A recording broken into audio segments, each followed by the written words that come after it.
So let's plug it in to the inverter output here. Okay, and turning on the electric fan. So good afternoon. So before anything else, I would like to thank everyone, and finally we have reached already 1,000 subscribers. So I really like the support that you have given to us all these years. So hopefully you'll continue to support this channel, and so that we can provide you with upcoming videos in the near future. So thanks a lot. So it's been 2 months now, almost 2 months, since Typhoon Odette struck Cebu and the entire of Visayas. So for today, we'll just share with you what survival mode I did just to convert my grid tie inverter to an off-grid system using backup batteries from the e-bike. So the e-bike batteries really helped us a lot during those times. So power came almost a month. So imagine no power, no no light during nighttime after the typhoon. So Cebu was really devastated. So until now, power is not yet really fully restored. It's only almost 90%, as local power cooperatives are still ramping up their restorations of power. So for that, let me share with you what happened during the survival mode during these times without power. But before that, let me share with you some clips on what happened on the day after the typhoon. So these are just a few clips that I got from my phone. Eventually, after a day, December 17, that I checked because I was worried about the rooftop that it might have gone, but fortunately only a few roofs have been damaged, and here are the clips.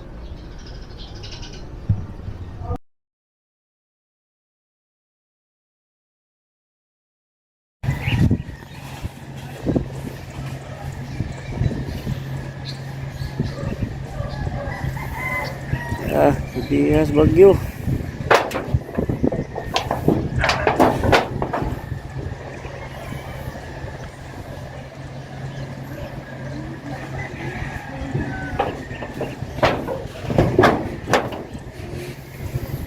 Paksit ang mga top dito.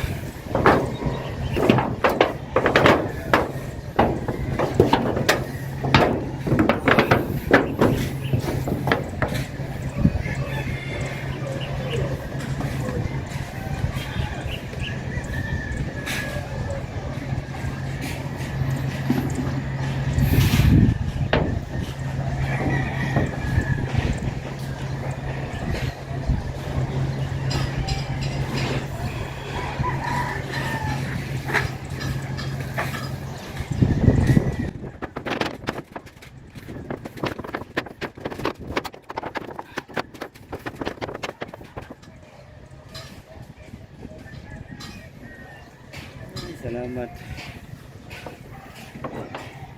Kaya dako.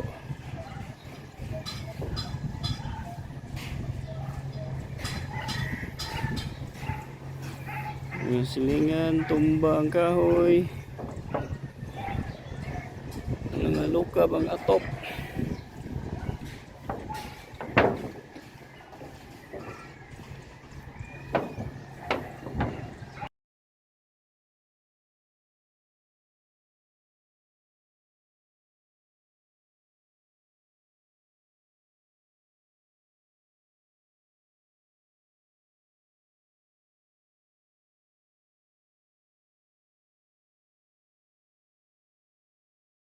Okay, so during the typhoon or after the typhoon, the entire of Visayas nearly gone out of power, especially in Cebu area. So this is what I made up and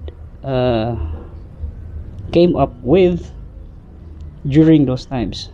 So what I did was that this one I already bought this 48 volt inverter a pure sine wave inverter which inputs at 48 volts, and also these batteries which from our e-bike.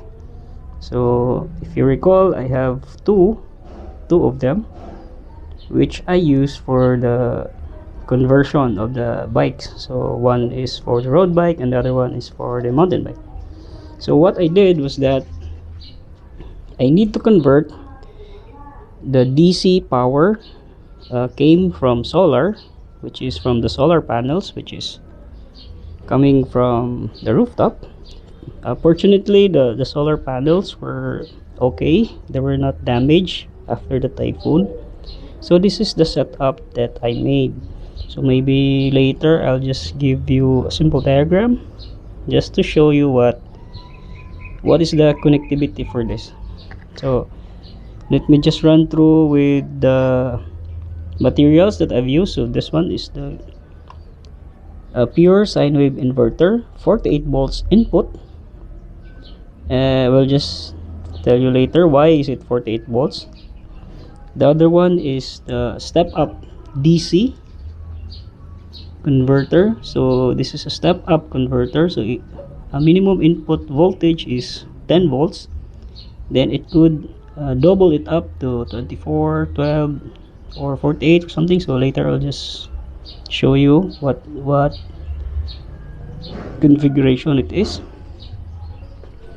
So here we have this green pedal, 220 to 48 volts charger, and of course our e-bike battery. So this is the setup. So first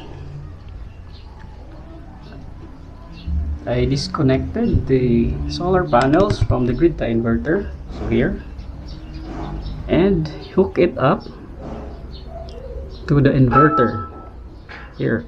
So they'll just temporary wiring for this just to demonstrate.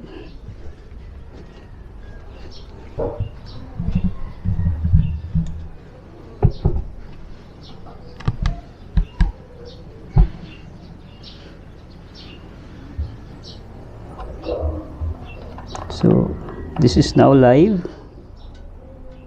So here we'll check what is the output voltage of the solar panels.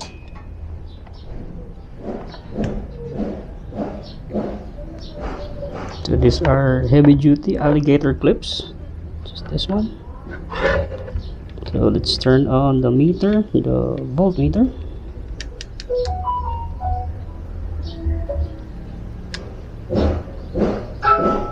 So the current voltage coming in from the solar panels is only 33.4 volts, but this one could not power up this inverter here. This could not power the inverter because the minimum input for this inverter is 40 volts. So luckily I purchased this one way before the typhoon because I was already expecting minor brownouts in our area. Then we'll use this one as a backup. Okay, so after the typhoon, since the input voltage is only at 33 to 34 volts, so before connecting it to the inverter, let me show you first that I have hooked it up first to this DC step up converter so that I can increase the voltage as an input to this inverter. Okay, so let's check here. So this is now the connection, so let's remove it first.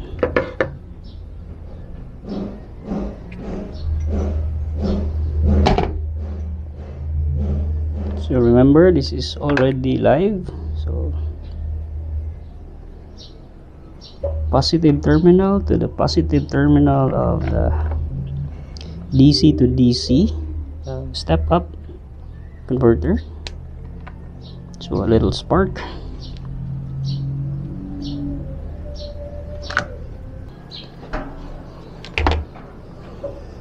So After connecting the step up converter to the panels with the use of these plugs here, this one has two inputs. One is this one, and this one is also the input, and this terminal here is the output.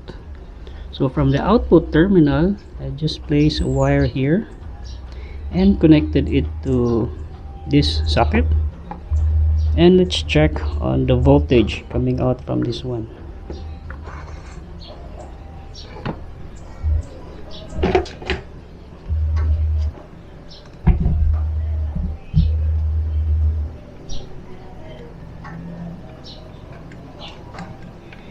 So this one is DC, so this should also be DC.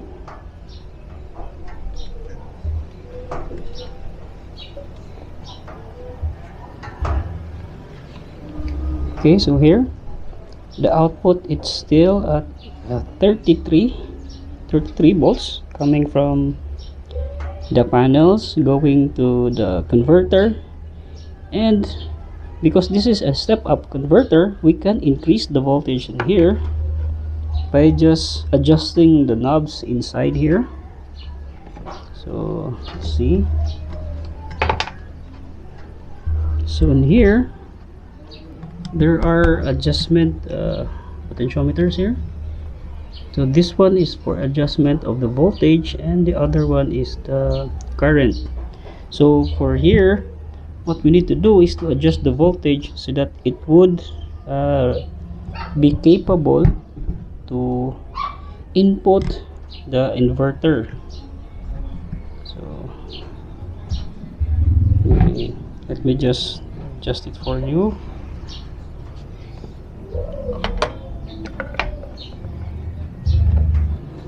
So I'll just stick on here the meter.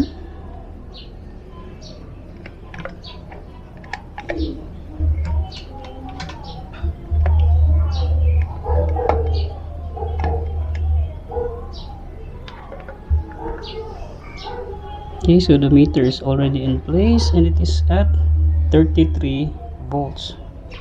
So using a precision screwdriver, we will turn up the voltage by adjusting the potentiometer on the board.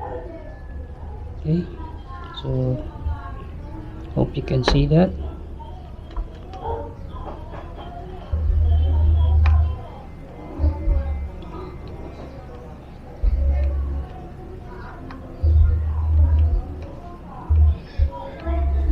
So as I turn the adjustment voltage clockwise, it should increase the output voltage here. So it's now at 40 volts, 41, 44. So let's just set it at 50 volts for this one. 48, 49, 50. So okay, it's now at 50.3 volts. So this 50.3 volts can now be used as an input to the inverter. Okay, so let's remove the meter.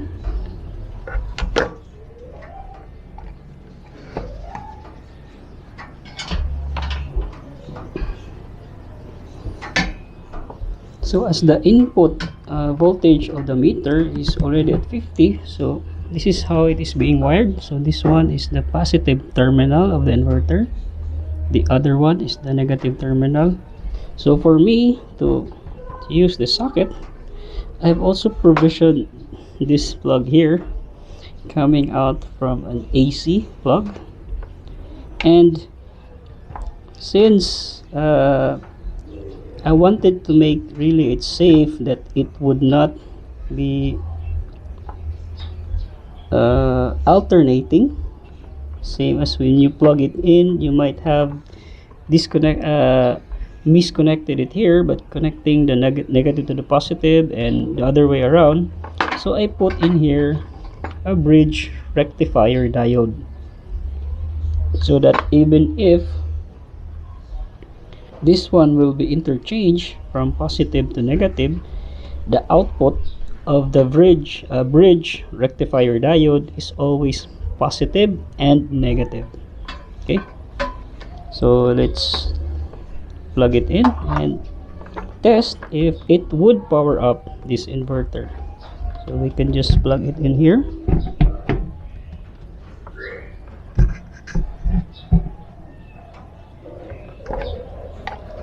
So just set it in. So it wouldn't matter if it's positive or negative because of the bridge rectifier diode. So just like that. So it's now plugged in, and let's see if the inverter will turn on. Okay, so the inverter did turn on. So as you can see, it's not that clear, but the input voltage, so this one has LED indicators of what is the input voltage and the output voltage of this inverter. So here the voltage is now at 49.5. so from 50 volts here, so because of the voltage drop of this rectifier diode, it is now at 49.5 volts here, and the output is at 225 volts. So to verify that, we could use the voltmeter again, put it in AC mode,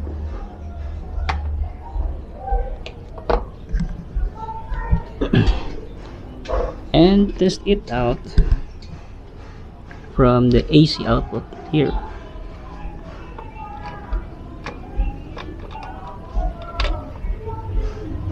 Okay, so from the AC output, it says here it's now at 223 volts. So with the output of 223 volts, this can now power up the charger for the e-bike battery. So let's just plug it in here.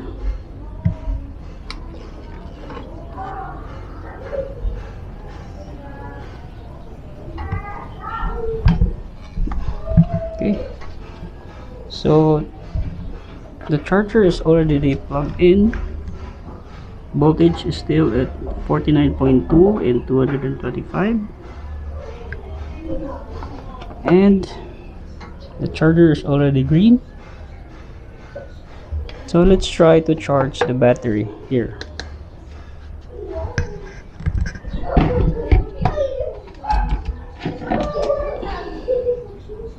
So this is the input for the charger of the battery. So as soon as the battery is plugged in, the fan of the inverter will turn on. Just like that. So if the charger indicator is red, meaning it is charging, and the inverter now drops at 198 volts AC with an input of 41.8.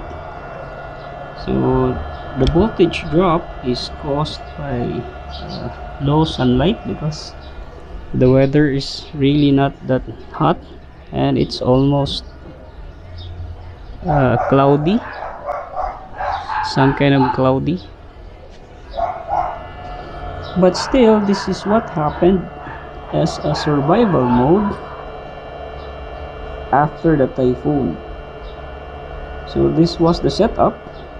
So every time I walk up here,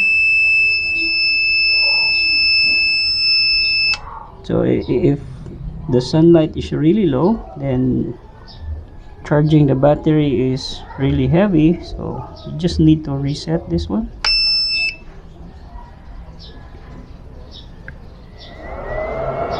So again, It's turned on because it suddenly lights up here. So the input voltage is 42 and output voltage is 108. So in a really good hot weather, so this was really helpful after the typhoon. When after the typhoon, it's really very hot, so this one really helps us, and these batteries save us from those times. So this battery would charge up to 6 to 7 hours from the morning. As you can see here in the indicator, it's almost fully charged since I've not used this one for a while. So this was the setup during daytime. So what happens at nighttime? So how do I use the charged battery to give light to the house during nighttime? So this is what I've done to convert again the stored capacity from the battery and input it to inverter. So let's demonstrate it now.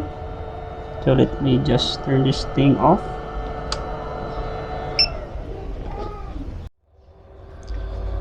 So what happens at nighttime after the battery is fully charged?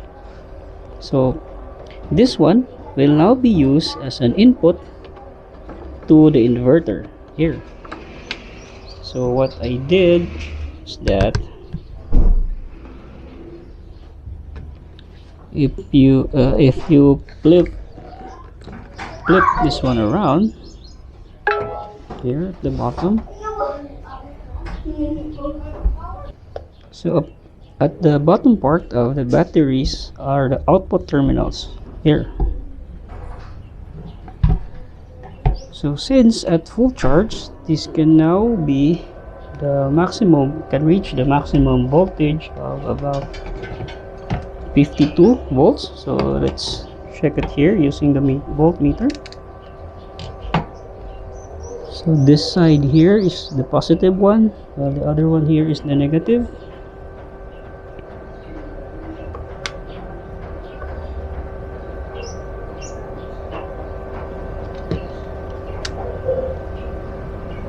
Okay, so here the output voltage is at 51.3 volts.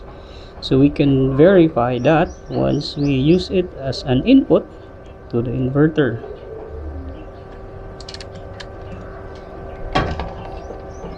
So that's why I've used this plug, because it can exactly fit at the bottom part here. So I hope you can see that clearly, just like that. So let me just plug it in, just like that. Okay, so that is how it is being hooked up here. So let's turn on the inverter again.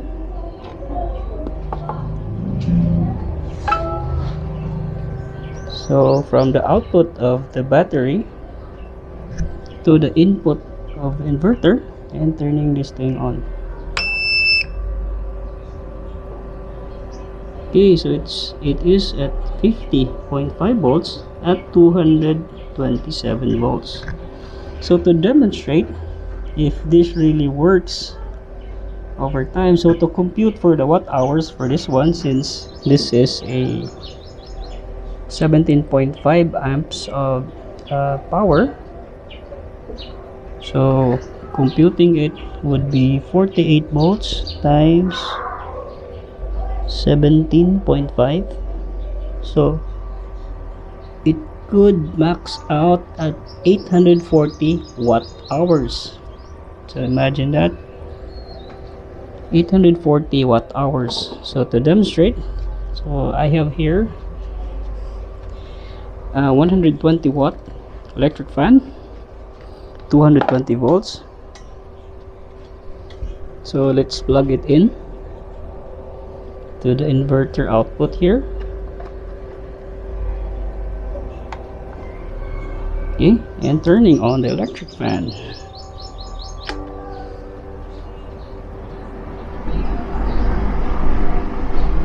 So this keeps us on a good night's sleep during the typhoon or after the typhoon with no power at night.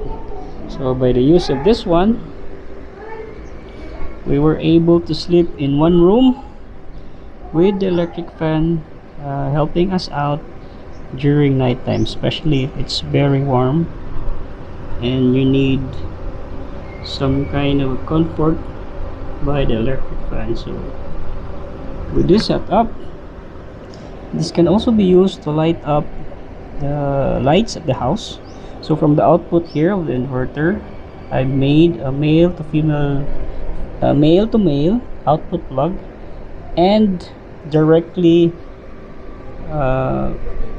insert it to the convenience outlet of the house with the main breaker on to power the lights here. As you can see, this was really very helpful. We have fans at night and we can sleep in one room at a comfort. Not that really good of a comfort because it's not an air conditioning setup, but this really saves us during the survival times after the typhoon. Okay,